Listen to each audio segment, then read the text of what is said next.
आज हम पढ़ने जा रहे हैं पाठ 9 विशेषण यानी एडजेक्टिव। विशेषण क्या होते हैं? जो शब्द संज्ञा या सर्वनाम की विशेषता को प्रकट करते हैं वो विशेषण कहलाते हैं। तो आइए इसके बारे में डिटेल में पढ़ेंगे। देखिए, पढ़िए और समझिए। चमकता सूरज, 5 पक्षी, हरा पेड़, मीठे सेब, सुंदर हिरन, रंग बिरंगे तितलियां, छोटा बालक। तो क्या है यहाँ पर? सूरज की क्या है? चमकना। तो चमकना क्या है इसकी विशेषता।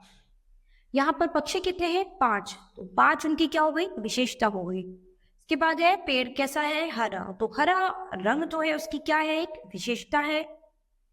छोटा बालक, तो बालक क्या है? छोटा। तो छोटा उसके लिए क्या हो गई? उसकी विशेषता हो गई। सुंदर हिरन, तो हिरन क्या है? सुंदर। तो सुंदर उसकी विशेषता है। मीठे सेब, तो सेब कैसे है? मीठे। तो मीठे उसकी क्या है? विशेषता है। तो इन सभी जितने भी शब्द यहाँ पर लिखे गए हैं इन सब में इनकी कुछ न कुछ विशेषता प्रकट की गई है।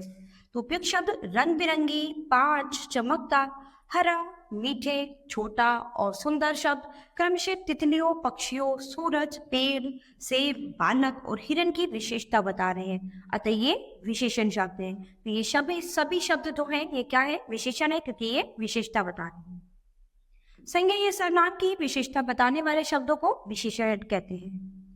विशेष्य जिन संज्ञा या सर्वनाम शब्दों की विशेषता बताते हैं उन्हें विशेष्य कहते हैं। जैसे कि महान अशोक, तो विशेषता किसकी बताई जा रही है? अशोक की। तो अशोक क्या हो गया? विशेष्य। और महान क्या हो गया? विशेषण। इसके बाद है चतुर कुआ, तो चतुर आपके लिए क्या हो गया? चतुर विशेषण है और कुआ क्या है? विशेष्य, क्योंकि उसकी विशेषता बताई जा रही है। बच्चों, यहाँ महान वे चतुर शब्द विशेषण है और अशोक व कुआ विशेष्य है। ठीक है, तो आप समझ सकते हैं कि विशेषण कौन से हैं? जो शब्द संज्ञा या सर्वनाम की विशेषता को प्रकट करते हैं वो विशेषण कहलाते हैं। इसके बाद पढ़ेंगे हम विशेषण के भेद के बारे में। विशेषण के मुख्यतः 4 भेद होते हैं। पहला गुणवाचक विशेषण, दूसरा संख्यावाचक विशेषण, तीसरा परिमाणवाचक विशेषण और चौथा सार्वनामिक विशेषण। सबसे पहला है गुणवाचक विशेषण। वे विशेषण शब्द जो संज्ञा या सर्वनाम के गुण, दोष, रंग, रूप, आकार, स्वाद, दशा, अवस्था, स्थान आदि की विशेषता प्रकट करते हैं गुणवाचक विशेषण कहलाते हैं। जैसे कि मेरी टोपी नई है, यह फ्रॉक नीली है। तो उपयुक्त वाक्यों में नई टोपी की तथा नीली फ्रॉक के गुण बता रहे हैं, इसीलिए गुणवाचक विशेषण है। तो जब हम किसी भी व्यक्ति, वस्तु या किसी भी चीज के गुण के बारे में बताएंगे तो वो क्या होगा? गुणवाचक विशेषण कहलाएगा। याद रखिए, गुणवाचक विशेषण में विशेषक के साथ कैसा कैसी लगाकर प्रश्न करने पर उत्तर प्राप्त किया जा सकता है, जो विशेषण होता है। तो यदि आपको गुणवाचक विशेषण में विशेषक का पता लगाना है तो आप क्या कर सकते हो? गुणवाचक विशेषण का पता लगाने के लिए आप विशेषक के साथ कैसा या फिर कैसी लगाकर आप पता लगा सकते हो उसके उत्तर का कि ये गुणवाचक विशेषण है। कुछ अन्य गुणवाचक विशेषण जैसे कि कायम, प्राचीन, नवीन, आधुनिक, वार्षिक आदि। स्थान भारतीय, विदेशी, ग्रामीण आदि। आकार बड़ा, छोटा, गोलाकार, लंबा, छोटा, मोटा, सदी। गुण बुद्धिमान, सरल, कोमल, मुलायम, सुंदर आदि। तो ये सभी क्या है? एक गुण है। दोष बुरा, क्रूर, कठोर, छोटा, घमंडी, बेईमान, पानी आदि। इसके बाद है स्वाद के साथ कड़वा, नमकीन, खट्टा, मीठा, तीखा आदि। रंग रूप लाल, नीला, चमकीला आदि। दशा या अवस्था कमजोर, हल्का, रोगी, सूखा, गरीब, स्वस्थ आदि। स्थिति या फिर दशा ऊपरी, उत्तरी, निचला, पूर्वी आदि। तो ये सभी क्या है? ये गुण है। तो ये क्या होंगे? गुणवाचक विशेषण। इसके बाद दूसरा है संख्यावाचक विशेषण। वे विशेषण शब्द जो संज्ञा या सर्वनाम की संख्या का बोध कराते हैं संख्यावाचक विशेषण कहलाते हैं। जैसे रावण के 10 मुंह हैं, स्कूल में 2 दरवाजे हैं। तो ये क्या करा रहे हैं? किसी भी संज्ञा या सर्वनाम की संख्या का बोध करा रहे हैं। तो जो संख्या का बोध कराएंगे वो संख्यावाचक विशेषण कहलाते हैं। संख्यावाचक विशेषण के 2 उपभेद होते हैं, निश्चित संख्यावाचक विशेषण, अनिश्चित संख्यावाचक विशेषण। एक सबसे पहले निश्चित संख्यावाचक, जिन विशेषण शब्दों से निश्चित संख्या का बोध होता है उन्हें निश्चित संख्यावाचक विशेषण कहते हैं। जैसे 4 लड़के, 5 फल, 2 फूल आदि। तो जिन शब्दों से हमें एकदम निश्चित संख्या का बोध होगा वे निश्चित संख्यावाचक विशेषण कहलाएंगे। और इसके बाद है अनिश्चित संख्यावाचक, जिन विशेषण शब्दों से निश्चित संख्या का बोध नहीं होता है उन्हें अनिश्चित संख्यावाचक विशेषण कहते हैं। जैसे कि कुछ बंदर थोड़े से, तो क्या है, इनसे किसी भी निश्चित संख्या का बोध नहीं हो रहा है, ये अनिश्चित होंगे। इसके बाद है परिमाणवाचक विशेषण, जो विशेषण शब्द विशेषण की परिमाण यानी मापोल संबंधी विशेषताओं को बोध कराते हैं, तो उन्हें हम परिमाणवाचक विशेषण कहते हैं। जैसे यह साड़ी 5 मीटर की है, तो क्या है, इसमें मापोल के हिसाब से आप इसको नापेंगे, तो यानी यह साड़ी 5 मीटर की है, यह चूड़ी 15 ग्राम की है। परिमाणवाचक विशेषण के दो उपभेद है, एक निश्चित परिमाणवाचक और दूसरा अनिश्चित परिमाणवाचक। तो पहला है निश्चित परिमाणवाचक विशेषण, जिन विशेषण शब्दों से किसी वस्तु की निश्चित मात्रा का ज्ञान हो। तो कुछ ऐसे विशेषण शब्द हैं जिनसे क्या है, निश्चित मात्रा का बोध होता है, उसे हम निश्चित परिमाणवाचक विशेषण कहते हैं। जैसे कि 2 लीटर दूध, 3 किलो सेब, 1.25 मीटर कपड़ा आदि। ठीक है। इसके बाद दूसरा है अनिश्चित परिमाणवाचक विशेषण, इन विशेषण शब्दों से किसी वस्तु की निश्चित मात्रा का ज्ञान नहीं होता, उन्हें अनिश्चित परिमाणवाचक विशेषण कहते हैं। जैसे थोड़ा खाना, कुछ चावल आदि। ठीक है। और इसके बाद है संख्यावाचक व परिमाणवाचक विशेषण में अंतर। तो संख्यावाचक विशेषण और परिमाणवाचक विशेषण में क्या अंतर है?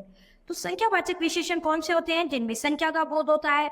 और परिमाणवाचक विशेषण कौन से होते हैं? जिसमें परिमाण यानी हमें नाप तोल संबंधित चीजों का पता चलता है, यानी कितने, जिसको हम माप तोल सकते हैं, जिसको हम संख्या में गिन नहीं सकते, जिसको केवल मापा जा सकता है। तो जो मापने वाली है वो सब परिमाणवाचक विशेषण में आएंगी, और जो इनको आप गिन सकते हो जो संख्या में है वो आपकी संख्यावाचक विशेषण में आएंगी। जिन वस्तुओं की गिनती की जा सकती है उनके लिए संख्यावाचक विशेषण का प्रयोग होता है, तथा जिन वस्तुओं की गिनती नहीं की जा सकती, केवल मापा या तोला जा सकता है, उनके लिए परिमाणवाचक विशेषण का प्रयोग होता है। जैसे कि संख्यावाचक विशेषण और परिमाणवाचक विशेषण। तो यानी यहाँ पर दोनों के उदाहरण दिए गए हैं। मेरे पिताजी 35 साल के हैं, मेरी कमीज 2 मीटर कपड़े से बनती है। तो कपड़े को क्या है, यहाँ पर 2 मीटर कपड़े को आपको मापना पड़ेगा। ठीक है। तो इसीलिए ये क्या होगा, परिमाणवाचक। और यहाँ पर क्या है, मेरे पिताजी 35 साल के हैं, तो ये क्या है, एक संख्या है, इसीलिए क्या होगा, संख्यावाचक विशेषण। मेले में कम लोग थे, चाचा जी 2 एकड़ जमीन खरीदेंगे। तो 2 एकड़ जमीन को क्या करना पड़ेगा, मापना पड़ेगा, तो इसीलिए ये परिमाणवाचक है। और कम लोग जो है, इनको, ये संख्या है, इनको आप गिन सकते हैं। अधिक पानी पियो, खीर में चीनी कम है। तो क्या है, यहाँ पर फिर से ये संख्यावाचक विशेषण है और ये परिमाणवाचक विशेषण। इसके बाद है चौथा सार्वनामिक विशेषण। जिन सर्वनाम शब्दों का प्रयोग किसी संज्ञा की विशेषता बताने के लिए करते हैं उन्हें सार्वनामिक विशेषण कहते हैं। जैसे यह घर बहुत बड़ा है, वह स्कूल मेरा है। तो क्या है, जिन सर्वनाम शब्दों का प्रयोग किसी संज्ञा की विशेषता बताने के लिए करते हैं उनको हम सार्वनामिक कहते हैं। जैसे कि यह मेरा है, वह तुम्हारा है, यह उसका है, यह हमारा है। ठीक है। तो यह वह, ये सब शब्द जो है सार्वनामिक विशेषण के अंतर्गत आते हैं। तो उपयुक्त वाक्यों में यह सर्वनाम शब्द घर संज्ञा शब्द तथा वह सर्वनाम शब्द स्कूल संज्ञा शब्द से पहले लगकर विशेषण का कार्य कर रहे हैं, तो ये सार्वनामिक विशेषण है। सार्वनामिक तथा सार्वनामिक विशेषण में अंतर। तो इन दोनों विशेषण में क्या अंतर है? संज्ञा के स्थान पर प्रयोग होने वाले शब्द सर्वनाम कहलाते हैं, जबकि संज्ञा से पहले लगकर उसकी विशेषता बताने वाली सर्वनाम सार्वनामिक विशेषण कहलाते हैं। तो जो शब्द संज्ञा से पहले लगकर उसकी सार्वनामिक विशेषता को प्रकट करते हैं वो सार्वनामिक विशेषण कहलाते हैं। जैसे कि सर्वनाम क्या है, वह खेल रहा है, तो वह इसमें क्या है, सर्वनाम। ठीक है। वह यहाँ पर क्या हो गया, सर्वनाम हो गया। इसका सार्वनामिक विशेषण क्या होगा, वह लड़का खेल रहा है। तो लड़का यहाँ पर क्या है, ये संज्ञा है। ठीक है। ये लड़का आपका क्या है, यहाँ पर संज्ञा है, और वह इसके पहले हमने लगा दिया, तो ये अब क्या बन गया, सार्वनामिक विशेषण। ठीक है। तो संज्ञा से पहले अगर हम किसी विशेषण का प्रयोग करेंगे तो वो क्या होगा, सार्वनामिक विशेषण। वे जा रहे हैं, तो यानी यहाँ पर वे क्या है, सर्वनाम है। यहाँ पर ये वे क्या है, सर्वनाम है। वे लड़के जा रहे हैं, तो ये सार्वनामिक विशेषण होगा, क्योंकि लड़के क्या है, संज्ञा है। मैं कल घर जा रहा हूं, तो मैं यहाँ पर क्या है, सर्वनाम। यह कार मेरी है, तो कार क्या है, संज्ञा। और यह लड़के, ये क्या बन गया, सार्वनामिक विशेषण। कोई खड़ा है, कोई व्यक्ति खड़ा है, तो कोई व्यक्ति लग के यानी कोई व्यक्ति लग के ये क्या बन गया? सार्वनामिक विशेषण बन गया। ठीक है, इसके बाद हम पढ़ेंगे विशेषणों की तुलना। तो विशेषणों की तुलना आप कैसे कर सकते हैं?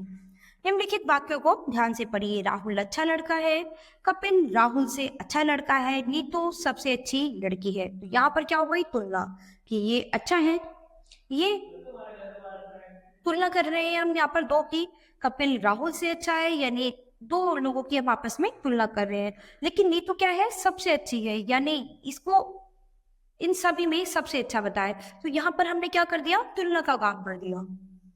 उपयुक्त तीनों वाक्यों में तीन छात्राओं के गुणों की तुलना की गई है। तो तीन छात्र हैं, उनके गुणों की हमने तुलना की है कि राहुल अच्छा है, परंतु राहुल से ज्यादा अच्छाई कपिल में है, और नीतू इन दोनों में अच्छी है। तो क्या है? यहाँ पर हमने तीन छात्रों के गुणों की तुलना की है। गुण या दोष की तुलना करने को विशेषण की अवस्थाएं कहते हैं। विशेषण की निम्नलिखित तीन अवस्थाएं हैं। तो विशेषण की अवस्थाएं कौन सी है? मूल अवस्था, उत्तरावस्था और उत्तमावस्था। तो सबसे पहले देखेंगे हम मूलावस्था के बारे में। तो मूलावस्था में विशेषणों का सामान्य प्रयोग होता है, किसी के साथ तुलना नहीं की जाती है। जैसे कि शौर्य परिश्रमी लड़का है, युग सुंदर है, तो इसमें किसी के साथ तुलना नहीं की जाती, केवल उसके गुण के बारे में बताया जाता है। तो ये कौन सी होती है? मूलावस्था। इसके बाद है उत्तरावस्था। जब किसी विशेषण द्वारा दो वस्तु की तुलना करके एक की न्यूनता या अधिकता बताई जाए तो वह विशेषण की उत्तरावस्था है। तो हम जब किसी दो वस्तुओं की तुलना करते हैं, एक को कम या फिर दूसरे को ज्यादा बताते हैं, तो वो हमारी क्या होगी? उत्तरावस्था होगी, यानी किसी की हम इसमें तुलना करते हैं। जैसे कि कुंज युग की अपेक्षा सुंदर है। ठीक है, तो कुंज युग की अपेक्षा ज्यादा सुंदर है, तो हमने किसी की एक की अधिकता बताई है। मोहित रोहित से अधिक परिश्रमी है, तो मोहित रोहित से ज्यादा परिश्रमी है, तो इसमें हमने मोहित के गुण को ज्यादा बढ़ा दिया। तो यहाँ पर क्या कर दिया? हमने तुलना कर दी एक दूसरे से। इसके बाद है उत्तमावस्था, यानी इसमें सबसे उत्तम के बारे में बात की जाएगी, जो सर्वोत्तम है। इसमें दो या दो से अधिक वस्तुओं या व्यक्तियों की तुलना की जाती है, और उनमें से एक की सबसे अधिक न्यूनता या अधिकता बताई जाती है। तो इसमें क्या है कि दो या तीन या जितने भी लोग हैं, उनमें सबसे अधिक जिसके पास है या सबसे कम जिसके पास है, उसके बारे में बताया जाएगा। जैसे कि अमित सबसे सुंदर लड़का है, तो यहाँ पर अमित क्या क्या गुण है? कि वो सबसे सुंदर है, जितने भी है उनमें सबसे सुंदर है। अरुण बच्चों में सबसे बुद्धिमान है, तो सबसे ज्यादा बुद्धिमान कौन है? अरुण। तो जितने भी बच्चे हैं, जितने भी बच्चों की बात की गई है, उनमें सबसे ज्यादा बुद्धिमान कौन है? अरुण। तो सबसे उत्तम की बात की जाएगी तो क्या होगा? उत्तमावस्था।